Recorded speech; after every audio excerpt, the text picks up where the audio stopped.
You're listening to the Mile You're In podcast. Everything running related from 100 meters to 100 miles. And now, here's your host, Phil Patterson Jr.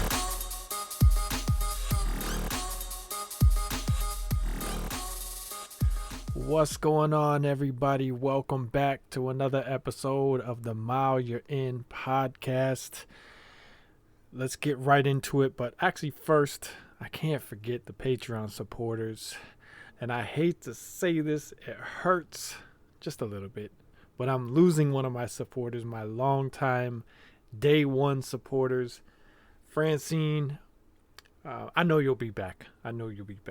But things happen. Life happens. We understand. She has supported me in multiple ways. So the love is there regardless. But also I want to shout out Becky and the anonymous supporter who are able to continue to support through Patreon. So if you're interested, the link is in the show notes. Don't forget, if you're interested in being coached, I do that now too. So the link is in the show notes as well. And let's get right into it. So when it comes to addiction, this has been a topic of mine that I've touched on multiple times, not just on the podcast, but in life in general and in social media posts. Anyone who knows me personally knows that it's something I've struggled with and dealt with. And recently I was scrolling through social media and I saw some stuff that kind of inspired this episode, and it just reminded me that addiction can manifest in various forms. Typically, when we hear the word addiction, we think of just substance like alcohol, drugs, prescription pills, nicotine, caffeine, things like that. But there's many others, and we'll touch on those. But I kind of first wanted to just touch on the alcohol one, because that's the one that, for me has been like an up and down struggle. I went, growing up, I was surrounded by alcohol. I witnessed it every single day in my house, seeing drunk behaviors every single day, and just thinking, I don't want to be involved in that. I don't want that to be who I am.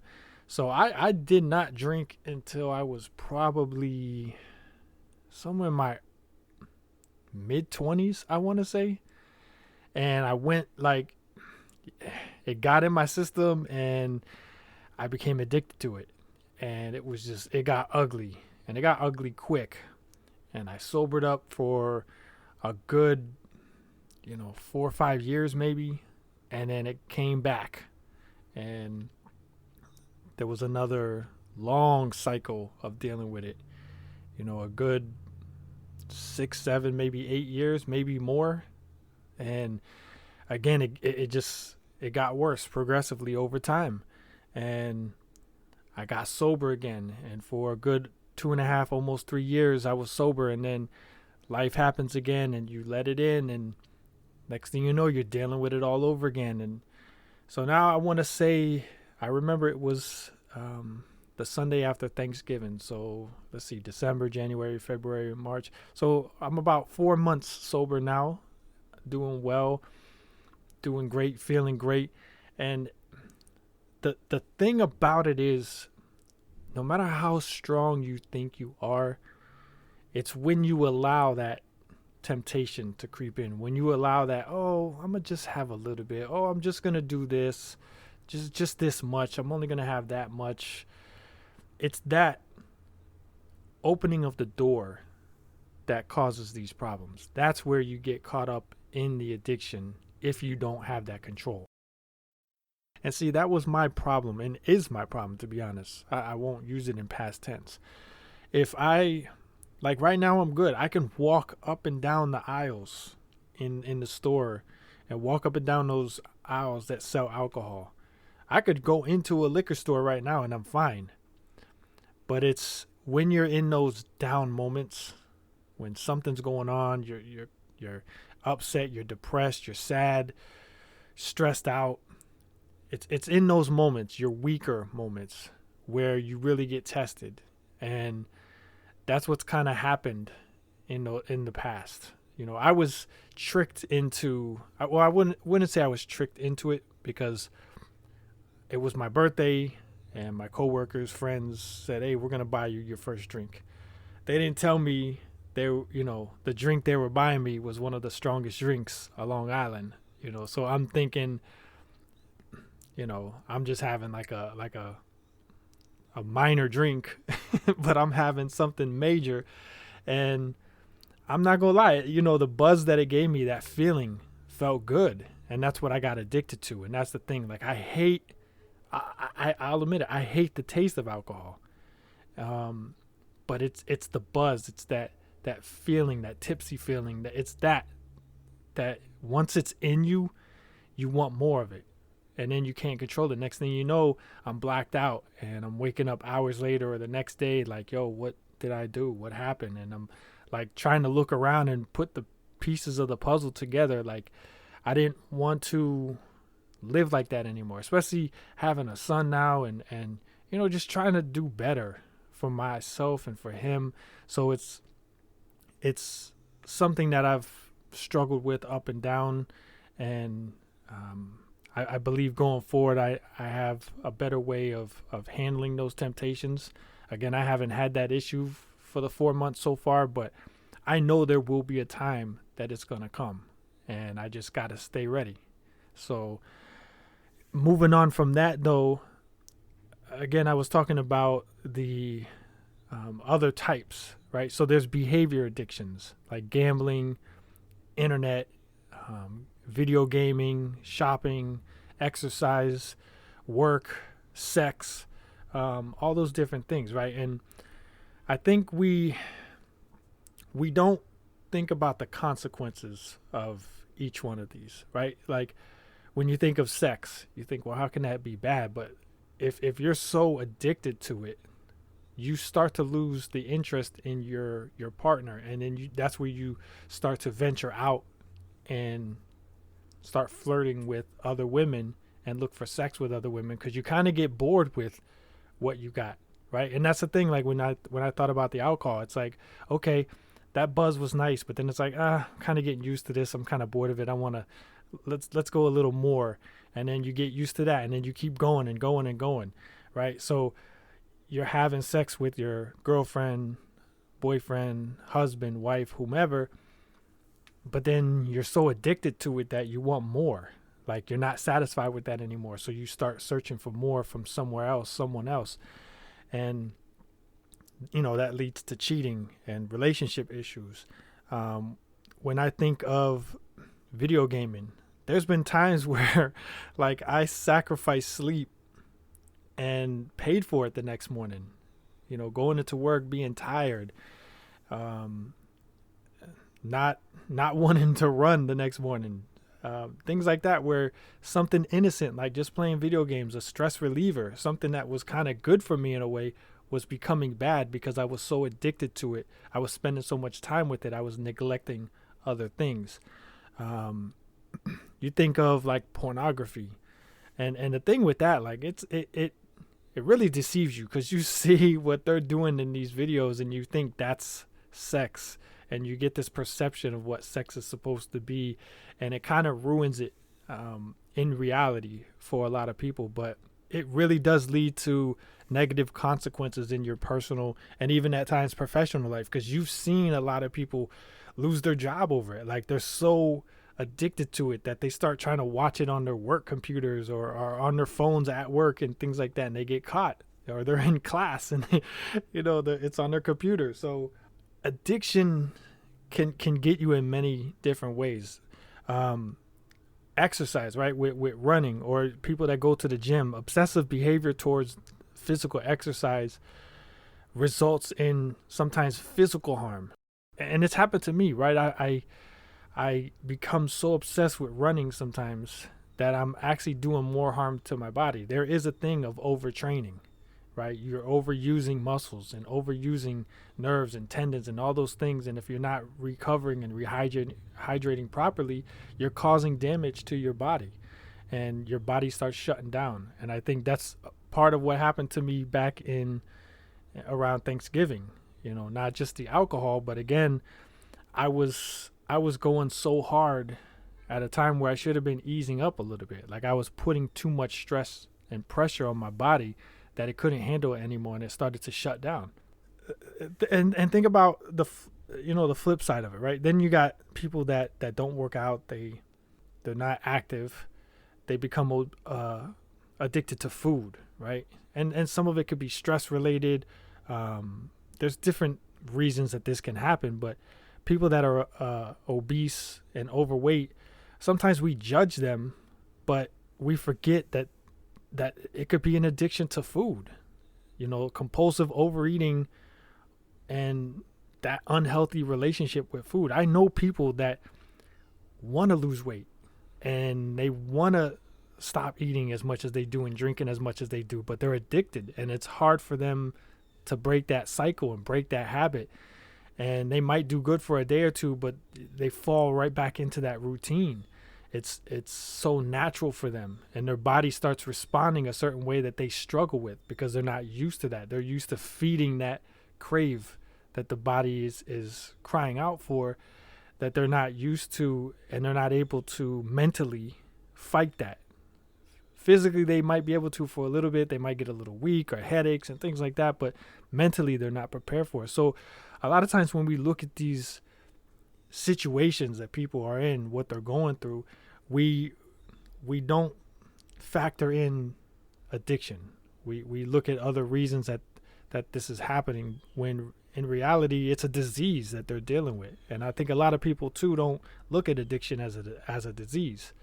They just look at it like an excuse, or that you're weak and you don't have control. But coming from someone I have an addictive personality, I can see how that's not true, because I'm the type of person, like, they used to laugh at me at work. I don't know if I've ever talked about this before on the show. I feel like I have, but there was a good 2 years, maybe. I feel like 2 years where Monday through Friday at work, I was having a peanut butter and jelly sandwich every single day. Like, everybody knew. It was just, but I liked it and I enjoyed it. And it's just, I don't know if I'll say I was addicted to it, because I was eating other things. So it's not like all day, every day, all I ate was peanut butter and jelly. But I have that addictive personality to where if I like something, I want to enjoy it a lot until I either get sick of it or I discover something new that I become addicted to, right? So, even right now at work, they kind of laugh at me because they figured out my routine. The oatmeal in the morning, the peanut butter and jelly sandwich. I still have them now, so but sometimes I mix it up with some turkey, some ham, and stuff like that. But they know, okay, he's gonna have his oatmeal in the morning. He's gonna have a sandwich. When I had the sodas, they knew. So it's like I'm a creature of habit, a creature of routine. I have an addictive personality, so it's easy to identify what I'm gonna do if you're around me long enough, because you can recognize the signs and the routine.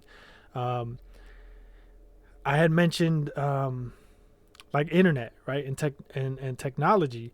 When I went off the grid for a while, I realized that I was addicted to technology, because there were times, let's think about it. I deleted all my social media, and now I'm driving somewhere and I stop at a light and I grab my phone and open it to open social media, and I'm like, oh, there's no social media on my phone anymore. Okay. Then I'm at home watching TV, commercial comes on, I open my phone, swipe, I'm like, oh, that's right, I don't have social media anymore. I'm out running, taking my little walk break, open my phone, oh, that's right, I don't have social media anymore. And it was in those, I'm sitting there looking at my phone, and I'm like, well, what do I do with my phone now? Because I got so accustomed to using my phone to go on social media that I'm like, what do I do with this phone? Like, I know you text and call people with it, but what else do I do with this phone when I'm not texting or calling people? Because the other 85% of the time I use the phone, it was social media. Now that I'm off the grid, what do I do with this phone? So it was a wake up call. Like, dude, you were addicted to social media, addicted to technology. Like, you couldn't just, and I'll be honest, even now that I've gotten back on it again, part of it is I'm promoting running as a coach. I'm promoting the podcast and things like that. But now, like, let's say I'm perfect example. Yesterday, I'm on the Xbox, and in between matches, instead of just sitting there and kind of taking a break, whatever, I pick up the phone and I'm checking social media because I'm like, hey, I got some notifications, or let me see how how many views I got on this video. You know what I'm saying? Like, it's easy to get addicted to something and not even realize that's what's going on. I was thinking of, or I mentioned, like, relationships and sex and things like that, right? So think about the people that stay in relationships just because they don't want to be single. They don't want to feel lonely. Like, they're addicted to being in a relationship, having a boyfriend, having a girlfriend, depending on a relationship for validation or emotional support, leads to that codependency. We have to break that cycle, right? It was, especially for me, right? When I got so used to being married and being in a relationship that after the divorce, it was weird because I'm like, well, I haven't been single in like 15 years. Like, I need to be with somebody. And it took me a while to shake that out of my head. Like, no, you don't. Like, it's fine to have time by yourself. You just got so used to. So it wasn't that I was addicted to it, but I started to think that maybe I was, because I'm like, well, I need to be with somebody. Like, I haven't been single in forever, but it was just that I was so used to having multiple people around me in a house that the times where that's not taking place now, now I'm used to it. But in the beginning, I was like it's too quiet in here. This is weird, and when I'm going out and doing stuff and always by myself, it's like this is odd. This is different. I need what I used to have. So I think some people do that. They get in relationships just to be in relationships, and a lot of times they don't even like the person they're in a relationship with. You think about work addiction. I understand, especially now with the way things are financially and everybody, it's hard. So there are people that need to get a second job, a third job, and things like that. But there are some people that I've witnessed who are financially stable enough that they could do all right with just one job. Sure, again, if you have a goal and dream that you're working towards and you want to earn more money to save towards that goal or achieve that goal, that's fine. But when it leads to you neglecting your personal relationships, your health, and other important aspects of your life, it's become an addiction to you, right? Like, you're no longer able to enjoy life because you're so busy working. And when you do have free time, you're exhausted and you're tired, and you don't even have the ability to do anything else because you're so addicted to work. There's shopping addictions, right? Excessive and compulsive shopping behaviors, which results in financial problems and emotional distress. Some like to call it therapy, it's shopping therapy or retail therapy, whatever they call it, but it's not. If it's causing financial problems, then it's not. Again, if you're financially stable enough to do so, sure. But if you think about it, if you're constantly thinking about what can I buy next, then you might just be addicted to shopping. And it could be similar to gambling. There are people, some people don't even just gamble because of the winnings. It's the thrill of that excitement, the unknown, right? Like, you don't know if you're going to win or not. And if you do win, you don't know how much you're going to win. So it's the thrill of the unknown and what possibility is out there. Where others, it's just, they're addicted to it because they want to win. They want more. They're not satisfied with what they have. So they just become addicted. And no matter how much they're losing, they think they're going to win again. So they keep playing and they end up so far in the negative. I had a similar problem. When I would drink and go to the casino, you get that liquid courage and that liquid confidence, and you think, oh, I'm going to win. Like, my luck's going to turn around any second. And next thing you know, like, you're going back to the ATM, taking more money out, and then you lose, and then you're like, all right, I can go back one more time, take just $20 more out of the ATM, and then you lose that, and it's like, all right, I got to get out of here, right? But there's others that can't. Like, they'll still keep going and keep going. And next thing you know, in the worst of the cases, they're losing their house, they're losing their family, they're losing other things that are important in life. And these are just some examples how addiction can manifest in any behavior or substance that we develop this compulsive dependency on, despite the negative consequences. Like, we know there's repercussions for this action, but we just can't control it, and we can't stop it. And again, like this, it's not always bad, right? Like, I seen another post, which again was kind of what inspired this, was one of my friends, a former Bib Brave team member. He was posting about how he was so addicted to running in the past that he wouldn't work out, and like strength training for him was a no. Like, it was just strictly running. And I've been there too. Like, I know I related to what he was talking about, where even though we knew weight training and weightlifting was beneficial to your running, we wouldn't do it because you had to get your miles in. You had to put this much time on your feet. You had to, you know what I'm saying? Like, we were working towards goals, but we became so addicted to the running side of it that we didn't factor in the other sides that were also beneficial to it. We thought you had to just run, and we had it. And sometimes that's the thing. It's misinformation or lack of information. So when you think of these people and you see these people that are struggling with addictions, sometimes it's just offering them some advice, some tips, some suggestions, instead of criticizing them and judging them and putting them down, which only makes it worse. Offer help. And if you don't have any, just at least, like I talked about in the last episode, like, at least be encouraging to some extent, like show that you support them and you understand, or you can relate in some way, and try to make a difference.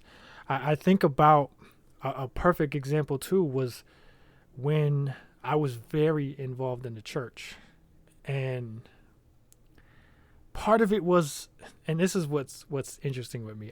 As an introvert, I don't want the attention, but I also do things that invite the attention, right?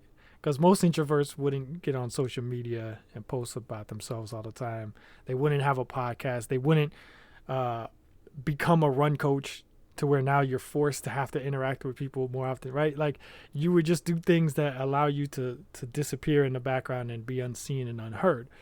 So I'm like an introverted, extroverted personality. And what happened was, at first it started with the music, right? I was making music, and I was seeing the feedback on in the comment sections, and people sharing the music and people DMing me.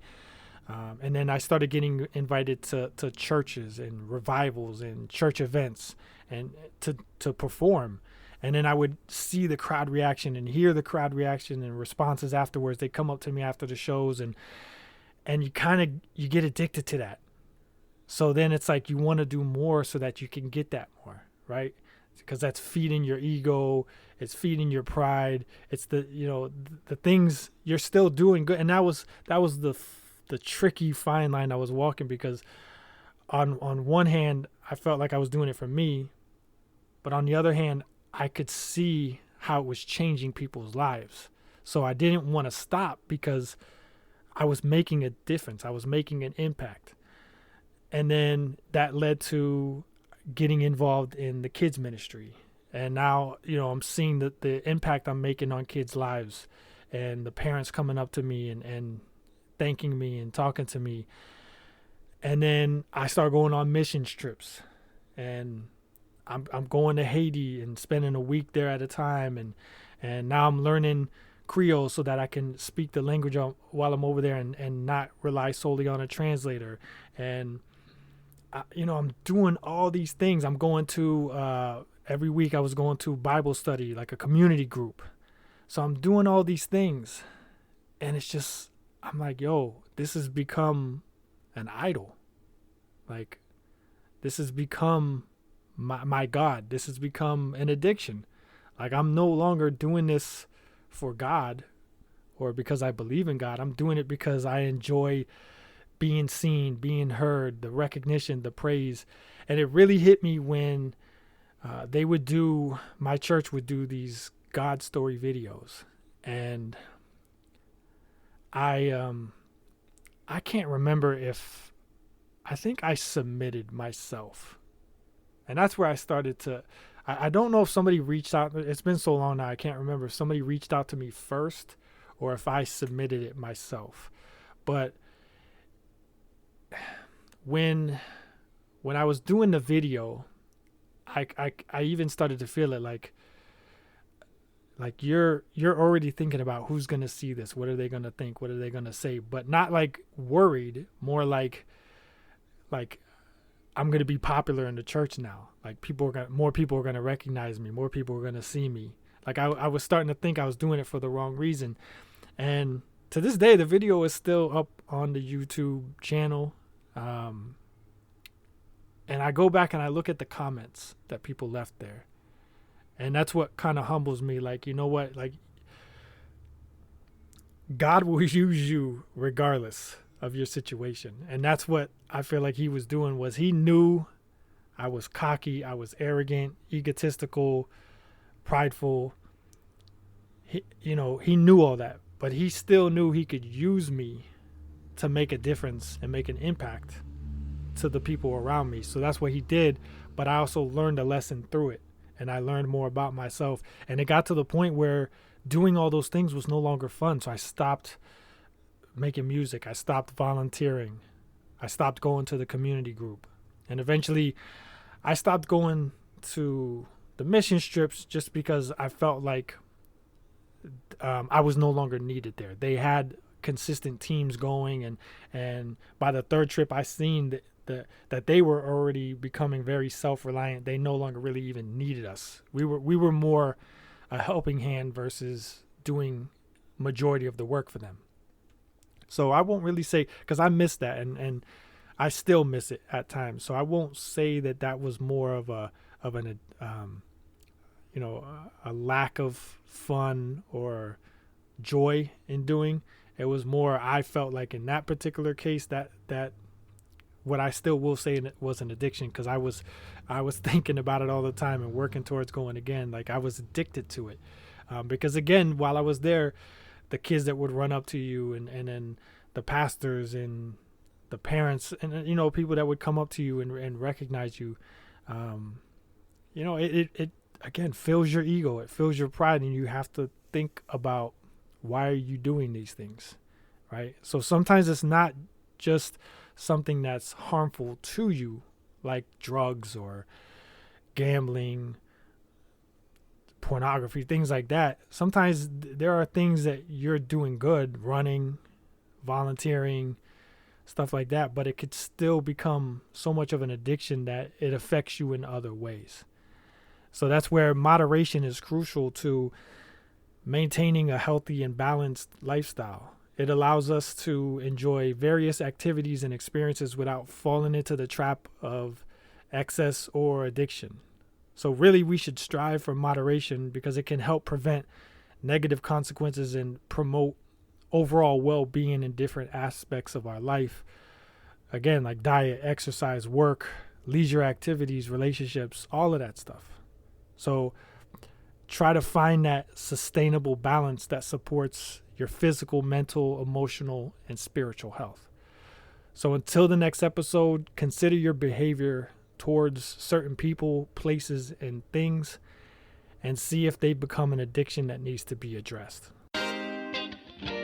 It's L4Y and Bloodline. If you have an addiction to something, or you know someone that has an addiction, we know someone that can help you out and help them out. We gonna tell you who he is. Yeah. Let's go. Yo, let me paint a picture for you, a life of addiction. Still chasing after the pleasure despite the conviction. Seen the bad that can happen, but in spite of conditions, about to become someone people wish might have just listened. I was caught up in the lust in the way that it was pleasing me. Thought it was okay, but I knew Satan was deceiving me. Every Sunday morning, pastor had me believing things. Wanted comfort and freedom, he had me seeking peace. Sitting at the computer, thinking of the consequence. Lusting at pornography, how my time was often spent. Needed a way out because my life was lost in sin. Letting Satan win, but I had hopes of stopping him. Referred to the Bible, told to read Ephesians 2. Started to feel conviction as I was reading through. No longer addicted cause he gave me peace and truth. I can only hope that you experience freedom too. Around you when you can't leave, addiction got you. When you try to leave this trap, something pulling you back. You gotta see God, give him your all. Give him your all. For all around you when you can't leave, addiction got you. When you try to leave this trap, something pulling you back. You gotta see God, give him your all. Give him